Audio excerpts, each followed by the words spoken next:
साल 1967 में Egypt, Jordan और सीरिया की फौज इसराइल को घेरे में लेती है और सिर्फ 6 ही दिन बाद ये जंग खत्म हो जाती है। 6 दिन पहले इसराइल के पास जितनी जमीन थी उससे 3 गुना ज्यादा का एरिया अब इसराइल के कब्जे में है। The battle for Jerusalem is starting to feel like another holy war.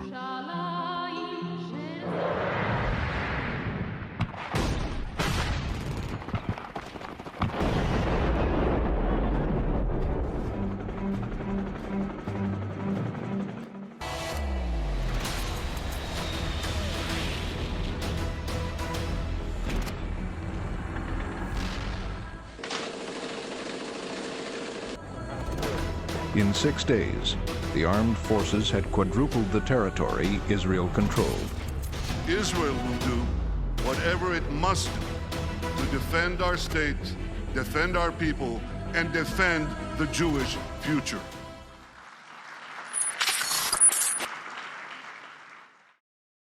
यहाँ से ये देखने को मिलता है कि इसराइल कितनी पावरफुल कंट्री है। अब सवाल ये है कि दोस्तों, how did Israel became so powerful? Israel ने अकेले ही 6 नेबरिंग कंट्री से जंगें लड़ी हैं, इकोनॉमिक बॉयकॉट और टेररिज्म थ्रेट्स का सामना किया है। इनफैक्ट पहली 5 डिकेड में वो हर एक डिकेड में एक मेजर वार लड़ा था, जो कि एक छोटे मुल्क के लिए बहुत मुश्किल बात है। लेकिन फिर भी आज इसराइल को $480 बिलियन की जीडीपी के साथ स्टार्टअप नेशन कहा जाता है और इसे 10th बिगेस्ट आर्म्स एक्सपोर्टर में रैंक किया जाता है। और सबसे अहम बात यह है कि Israel 8th most powerful country of the world. यहाँ सवाल ये उठता है कि इतनी कम पॉपुलेशन और नेचुरल रिसोर्स होने के बाद भी इसराइल इतना रिच, पावरफुल और डेवलप्ड नेशन कैसे बना? इसका जवाब जानने के लिए दोस्तों यहाँ हिस्ट्री में जाना बहुत जरूरी है। तो बात करते हैं 14 मई 1948 की, जब इसराइल ने अपनी आज़ादी का ऐलान किया। और अगले दिन 15 मई को इसराइल पर 1 नहीं 2 नहीं 5 डिफरेंट कंट्रीज ने एक साथ अटैक किया। ये attack Egypt, Syria, Lebanon, Jordan और इराक की तरफ से किया गया था। As compare to these 5 countries, Israel के पास ना सिर्फ फौज बल्कि वेपन्स भी बहुत कम थे। इसराइल के पास सिर्फ कुछ वेपन्स और फाइटिंग प्लेन्स थे।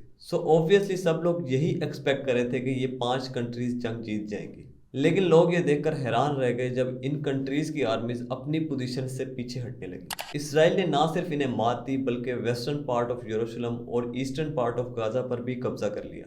सवाल यह है कि इतनी बड़ी फौज और ढेरों वेपन्स होने के बाद भी ये कंट्रीज हार कैसे गई? क्योंकि दोस्तों, इसराइलियों में एक ऐसी एबिलिटी थी जो कि इसके राइवल्स में नहीं थी।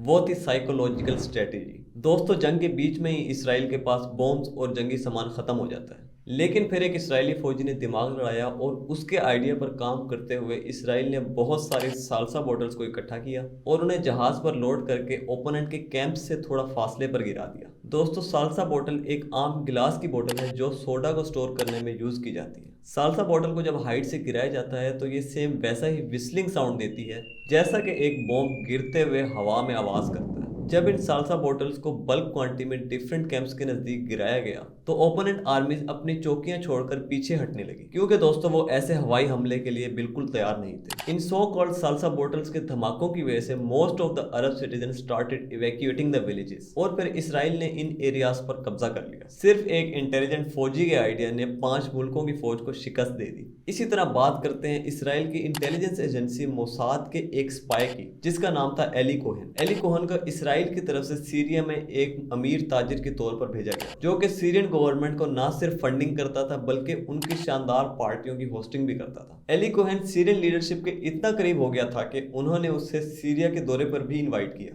यहां तक कि उन्हें deputy defence minister of Syria की पोजीशन भी ऑफर की गई थी। एली कोहेन ने सीरियंस की मदद करते हुए फौजी चौकियों पर इक्लिप्टस के दरख्त लगवाए ताकि फौजी गर्मी से बच सके। साल 1967 में जब जंग हुई तो इसराइल ने आधे से ज्यादा फौजियों को कुछ ही देर में मार गिराया, क्योंकि इसराइल इन इक्लिप्टस ट्रीज की वजह से इन चौकियों की लोकेशन जानता था। सिमिलरली मोसाद के एक और जासूस जिसका नाम अशरफ मरवन था, उसने इजिप्ट के प्रेसिडेंट कमाल नासिर की बेटी से शादी कर ली और इजिप्ट में रहते हुए आसपास की सारी सीक्रेट इंफॉर्मेशन इसराइल में भेजता रहा, जिसकी वजह से इसराइल दुश्मन की हर चाल को पहले से ही जानता था और उसके रिएक्शन के लिए तैयार रहता। Because of the military hacks and intelligence, Israel became powerful without causing any damage to their own legs. अब यहाँ पर सवाल ये है कि these wars are super costly, तो इसराइल अपनी इकोनॉमी कैसे मैनेज कर रहा था? सबसे पहले इसराइल ने स्टार्टअप के लिए एक इन्वेस्टमेंट स्ट्रेटजी तैयार की जिसको योजना फंड्स का नाम दिया गया।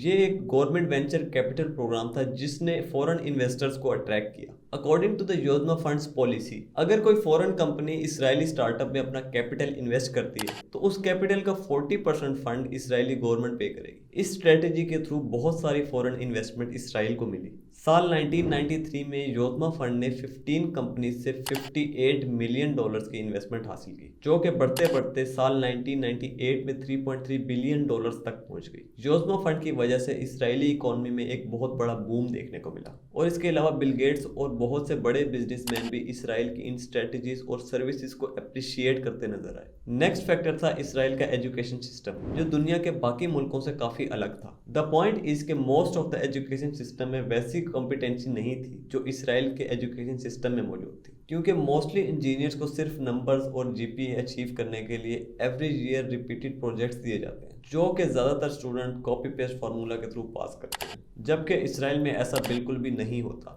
इसराइल करंट इंडस्ट्रियल प्रॉब्लम्स को देखते हुए हर साल नए प्रोजेक्ट्स असाइन करता है और इन प्रोजेक्ट्स की बेस पर इंजीनियर्स को इवेल्युएट किया जाता है। एज अ रिजल्ट 1960 में जब इसराइल वाटर शॉर्टेज का सामना कर रहा था तो उनके एक इंजीनियर ने iconic drip irrigation system invent किया, जिसकी वजह से फार्म वाटर कंजम्पशन में 60% कमी और क्रॉप यील्डिंग में 90% तक का इंक्रीज देखने को मिला। इसी तरह 1980s में एक इसराइली साइंटिस्ट गैब्रियल इडेन ने एक डाइजेस्टेबल डिस्पोजेबल कैमरा इन्वेंट किया, जो कि आज पूरी दुनिया में इस्तेमाल किया जाता है, जिसकी वजह से डाइजेस्टिव डिसऑर्डर और स्टमक इन्फेक्शन डायग्नोज किए जाते हैं। ये मेडिकल फील्ड में एक बहुत बड़ी अचीवमेंट थी। एजुकेशन के साथ साथ इसराइल में एक डिफेंस सर्विस लॉ पास किया गया। According to that law, Israel के हर शहरी को मैंडेटरी मिलिट्री ट्रेनिंग लेनी होगी। इस लॉ का क्लॉज 16A ये बताता है कि फीमेल सोल्जर्स के लिए 2 साल और मेल सोल्जर्स के लिए 3 साल का मैंडेटरी ट्रेनिंग पीरियड रिस्ट्रिक्ट किया गया है। डिफेंसिव सिस्टम की अगर बात की जाए तो साल 2005 में इसराइल ने यूएस कोलैबोरेशन के साथ एक डिफेंसिव वेपन बनाया, जिसको आयरन डोम का नाम दिया गया, जो कि दुनिया के मोस्ट सोफिस्टिकेटेड डिफेंसिव सिस्टम में से एक है। इसकी मदद से हजारों मूविंग रॉकेट्स को हवा में ही 96% इंसेप्शन रेट के साथ मारा जा सकता है। इन सब फैक्टर्स की वजह से इसराइल आज दुनिया के most powerful and progressive nation में से एक है। यहाँ पर दुनिया की डेवलपिंग कंट्रीज जैसे इंडिया, पाकिस्तान और बांग्लादेश, इन सबको इसराइल से ये सीखने को मिलता है कि इतनी कम पॉपुलेशन और रिसोर्सेज होने के बाद भी वो आज दुनिया के उन नेशंस में से